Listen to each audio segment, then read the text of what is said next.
estiu per estimar de l'Ester Invernon és l'obra que vinc a recomanar-vos avui. És la primera entrega de la trilogia d'Albons. Albons és el nom d'un poble de l'Empordà on està situada aquesta casa familiar en la que ja veureu que passen moltes i moltes coses i on també tenim un caminet que passa per davant de la casa i va fins a un hostal, en el que veurem que en aquest camí, que la veritat és que la nostra protagonista, la Marina, el freqüentarà i molt, passaran diversos successos molt rellevants.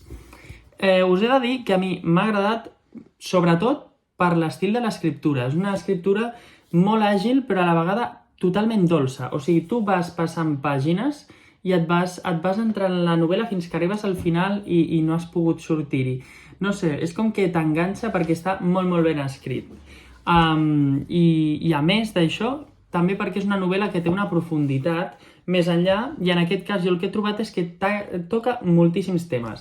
El primer de tot jo crec que tindria relació, Un estiu per estimar, amb el mateix títol. El fet d'estimar, el tema de l'amor, apareix, però per mi d'una manera molt completa, perquè no és només amb una relació de parella, sinó també apareix amb les relacions d'amor cap a les amistats, cap a la nostra família i cap a nosaltres mateixos, que crec que l'amor cap a si mateixa és un exercici que ha de fer la nostra protagonista, la Marina, i que queda molt ben projectat.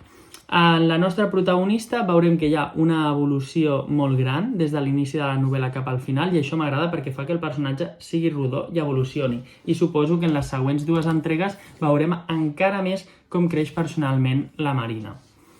A partir d'aquí, altre tema que es toca i molt és l'amistat, representat per la Joana, que és la millor amiga de la protagonista, i que són personatges superantitètics, és a dir, que són totalment oposats. I crec que aquest contrast dona un contrapunt que a mi m'ha agradat molt.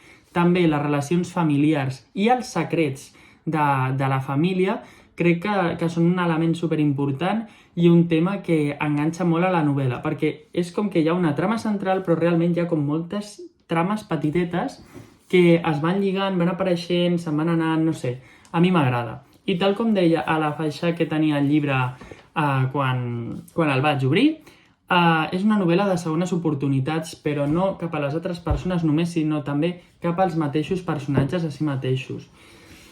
Què dir-vos? Que a mi m'ha agradat moltíssim, que ja m'he començat la segona part i també m'està agradant, així que és que no podia parar de llegir. Si us fixeu, tinc un munt de pàgines aquí marcadetes amb frases molt maques i crec que reflexiona sobre la vida i és el millor que pot fer la literatura. Fins aquí la meva ressenya, no sé què us ha semblat a vosaltres si l'heu llegit i ja està, ja em comentareu. Adeu!